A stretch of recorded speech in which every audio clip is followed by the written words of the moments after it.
Ụlọọrụ Anambra State Signage and Advertisement Agency ANSAA na hichapụ bekee ezego otu gbano ha ka eje gwusisie ma wesisie eserese posta na billboard amakechin aghara na akụ steeti a dị iche iche. Ha gakwazi n'iru gechiche ma kwatusie ndị ọzọ bụ ndị nupụrụ isi n'ịkwụ ụgwọ ekwuru na ha kwesịrị ịkwụ.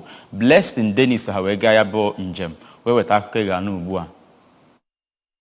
ANSAA kwuru na enyego ndị mebiri iwu a akwụkwọ mana ha jụrụ ịkwụ ụgwọ. Ndị so na ndị enyere iwu a gụnyere ndị na-azọ ọchịchị, ndị ụka, ndị azụmahịa, ndị bụ ndị a gwara ka ha kwụọ ụgwọ ha ji. Ebe dị iche iche ha gara bụ Pata Flyover, Enugu Onitsha Expressway Ọka, n'akụkụ Royal Paradise Hotel Ọka, Government House, Afọ Igwe Ụmụdịọka, n'Imo na Abagana. N'okwu ya, onye duru otu ANSAA gaa njem a, Maazị Chijioke Agbanyim kwuru na iwu na-eche Signage Act nke afọ 2010 kwuru na onye ọbụla ga-ewube bọọdụ mgbasa ozi ebe ọbụla na steeti a ga-anata akwụkwọ ikike n'aka otu na-afụ maka ya. Otu Anambra Signage and Advertisement Agency bụ otu na-afụ maka iwube bọọdụ mgbasa ozi ebe ewubere ya bụ bọọdụ ya na onye nwe ya bụ bọọdụ.